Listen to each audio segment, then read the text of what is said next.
And if you give them something, anything less than that, they will buy. Or the rice you made a fall in the purchase, they will buy from you again. So what's so unique about this packaging? Yenye iko kwa hii ingine? This normal pasteurized. I think there's nothing unique about the packaging that much, but the fact that you are able to prevent microorganisms reintroduction into the product, conserve the temperatures that are within the sachet and that the ones that are not within, is what keeps the milk safe.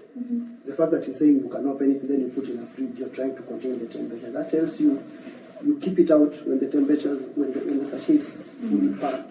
It means the milk can stand the temperature itself. So there's nothing, I don't use that word that there's nothing. There's something unique about it that helps the milk to stay long, but it doesn't differentiate it from other packaging materials that much. He explained it that it has some layers when you're making the packaging. I'll give an example. Yeah. TechPalate. Yeah. They manufacture, they have that special pouch. I think I've heard that word around somewhere. Pouch. A pouch, yeah. So that means that cassette paper, like the one for 6 months, has like 12 layers. Hi. 12? Yeah. Others have 6 and others even 12. I stand to be corrected. But the ones that I've experienced, they have at least 6. I would say they are not really issue papers. Those papers are meant to protect each of the components of the milk against light, against water, and against microorganisms. If you open that packet of milk for UHT and try to unwrap it pore, you will see that it does not easily come out, and does not easily allow water to come in. It is a laminate. It has an aluminium layer, the shiny part. You can see if you unwrap it slowly, there's a polythene layer. There's a black layer.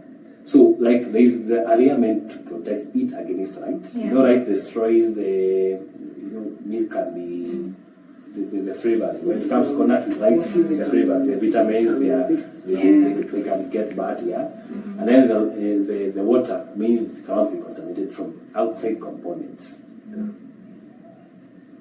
So it is special, it is made in that way. So the layers allow each of the components of the milk to remain safe and intact and less disturbed by cutting the packaging material. Yeah. So does this milk taste different? Like if I taste UHT milk and I taste the ESL and then the raw milk definitely tastes different. That one I've tried, but maybe you as an expert you can tell me more. And then also the pasteurized one. How they look, how they taste, how they smell. Is there some difference? Yes, there is some difference. As you go higher in terms of temperature, you lose some of the flavor and taste as well. For example, as you go to a temperature of an extreme of 195, we call, I don't have a better term, but you find people saying maziang in a car brown, in a car, taste sky. Yeah. That's called caramelization. Because obviously that extreme temperature, some of the components of the milk will react. That is the starch. The sugars that expose them to heat. Basically, pasteurization is cooking. Primary. What are the importance of cooking something to enhance taste, to destroy microorganisms? So, of course, when you talk of enhancing taste, you're talking of changing the flavor of this milk, starting from how it smells, how you changing the taste. So the taste can be very different.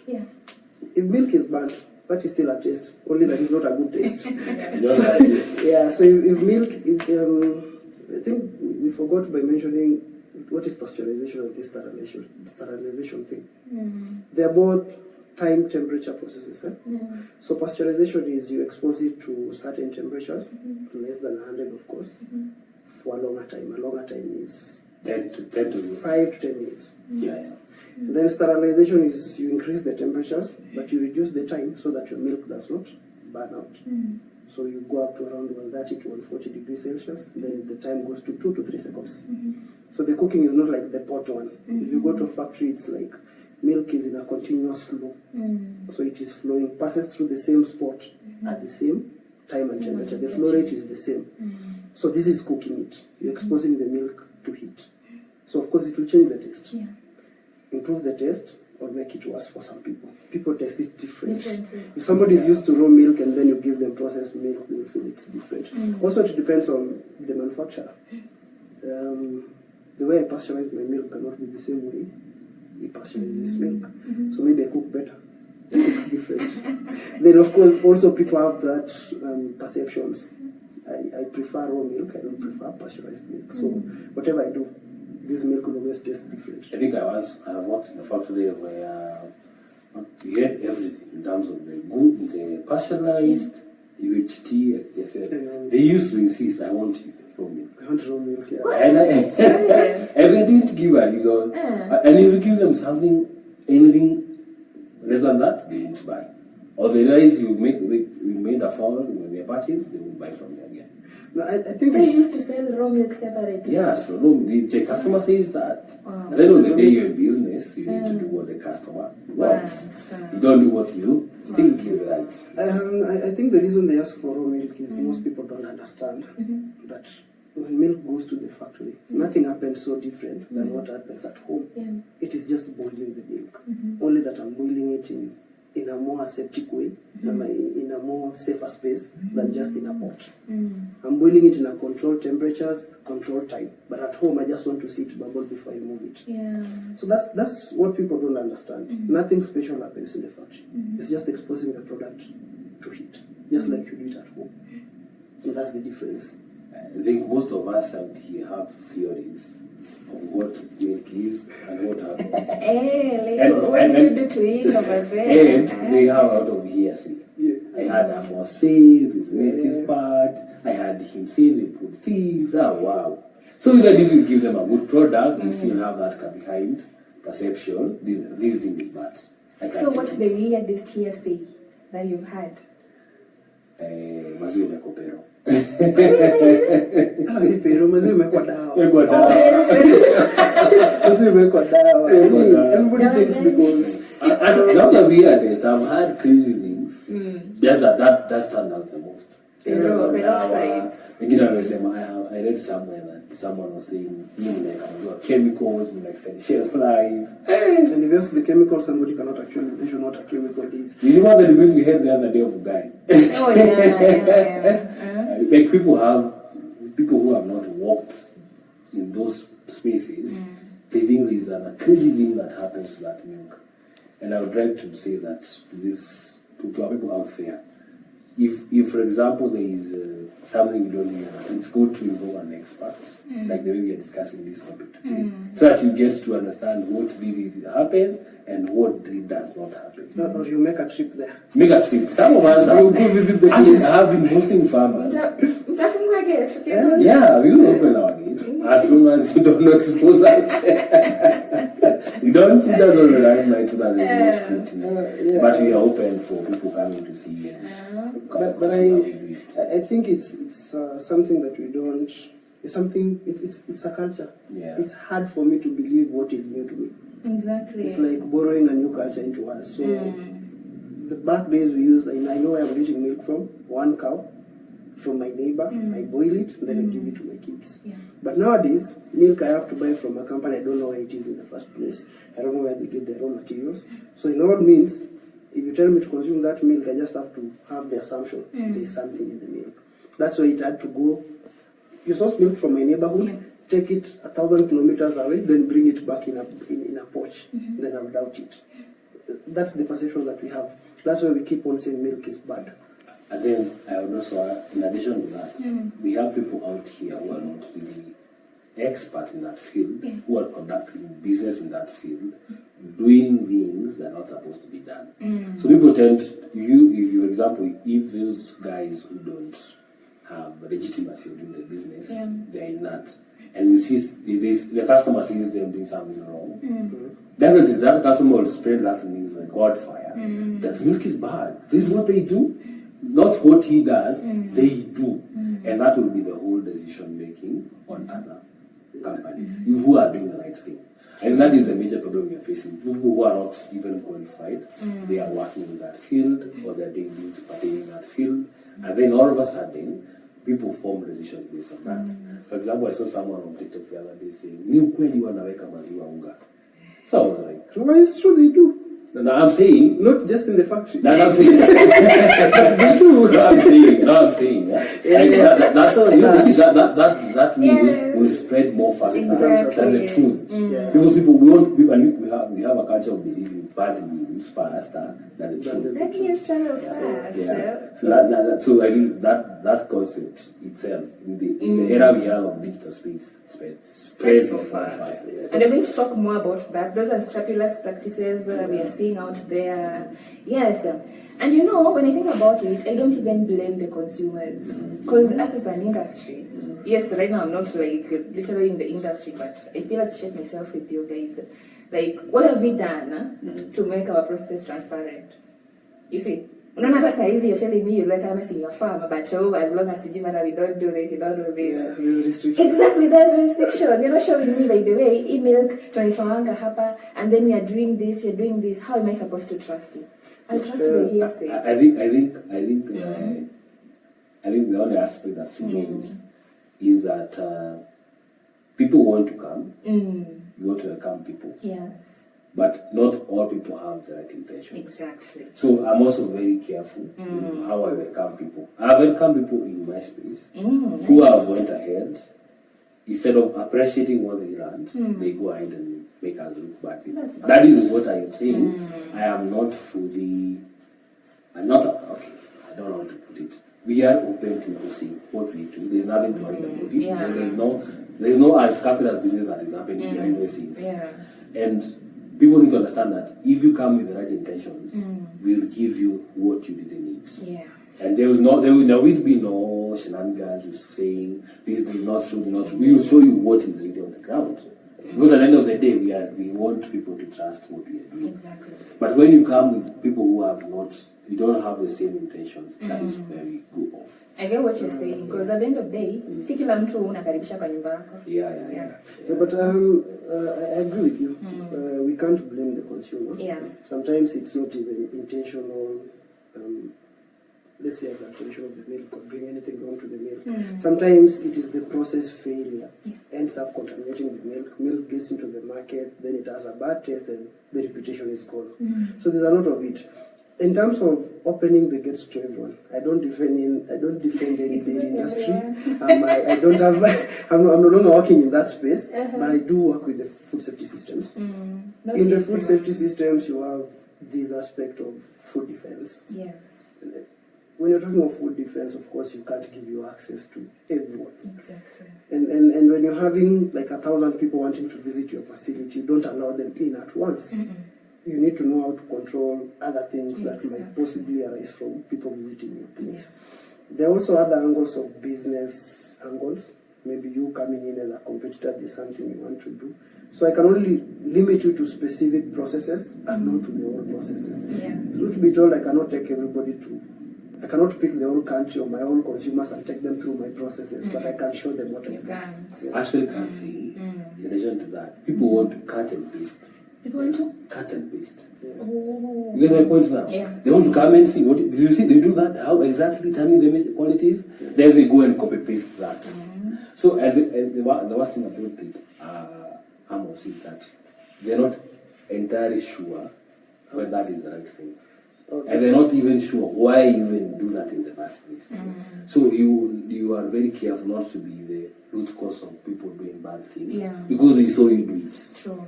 And they know they will say, I saw Franny doing that. Then they show a video. People will think, do you do that? No.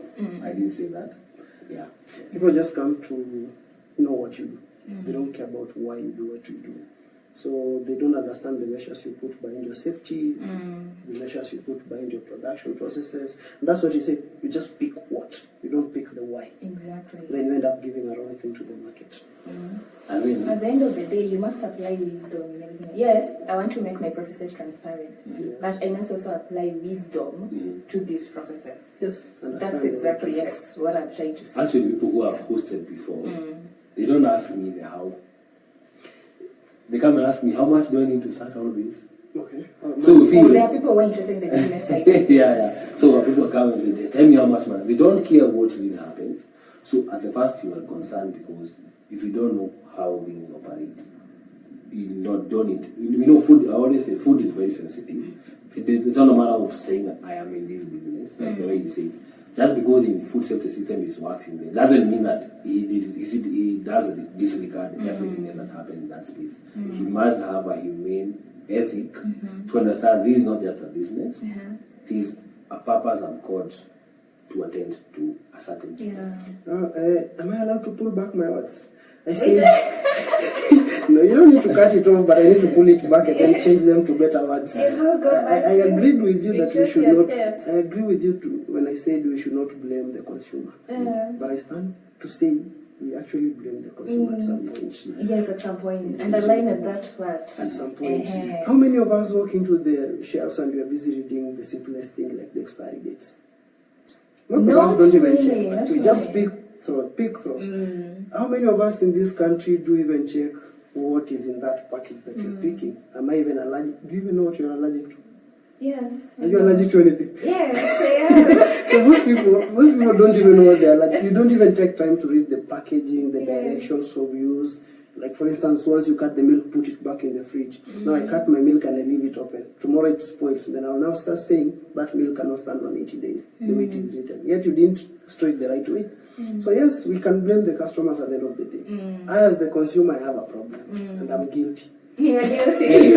And we have consumers who are looking for trouble. Yes. They want you to be in bad position. If you go and cut that packet and leave it out, how entirely am I to blame for the condition of after the product? Let me give you another example. I've written for you very clearly. Please keep refrigerated. You don't want to do that, and then you want to do an expose of us not complying with that requirement. Another thing I found is that for the nutrition part of things, people who are even lactose intolerant, they don't care. They would buy the same milk, and yet on the shelf there is an option for having a lactose free. Yeah. But they will say, no, the milk is bad, made me hara, You just go for specific things. They didn't read. So also consumers, we inform them through the reporting, but they don't go and let us say, no, just try to understand the differences between the products. Because we have said, in short, what you're trying to explain, the products are always differentiated in terms of the nutrition, in terms of the usages, in terms of consumption. So it is you to make an informed based on what has been provided. And align that. As a consumer, label should be your friend. Summer label. Still, I would actually sometimes I feel like there's something that needs to be done in the food industry. Yeah. We have so many people who call themselves food scientists, food technologists. We understand the gaps, like people don't read packages. But what steps have we taken to ensure that the market actually understands that they need to do this? There's a knowledge gap in it. So there's a knowledge gap in it that we don't give. You understand? So at the end of the day, we as the manufacturers, we as the food scientists that exist out here, we also have failed in some way. I don't know how to go about it. It's either we don't like schooling people, we just want to do our work and go home, but there's something that we need to do. I think I just quick at throwing blame, yes, and defending. We are reactive. We are more reactive than being proactive. We wait for a scandal to come up, or maybe for some misinformation to spread, and then that's now we'll go to the comment section. And start typing. Yes. You put the fires out. Not knowing we're even now amplifying this misinformation. The best thing that can happen is look at, if you call yourself a food scientist, the priority should be... I want you to tell them directly. Right, where are they? Which camera are they? I'm here. So there's something that we need to look at. If you're calling yourself a food scientist, your first priority should be your consumer and not your product. That's how it starts. When you're doing your normal work, your priority is your product. But if you make your consumer your priority, then it means all the food safety measures are in place, all the quality measures are in place. So all these things that you care about, the reputational damage, the brand damage, you cannot get it in the market if you care about it. So look at the final and at the end place.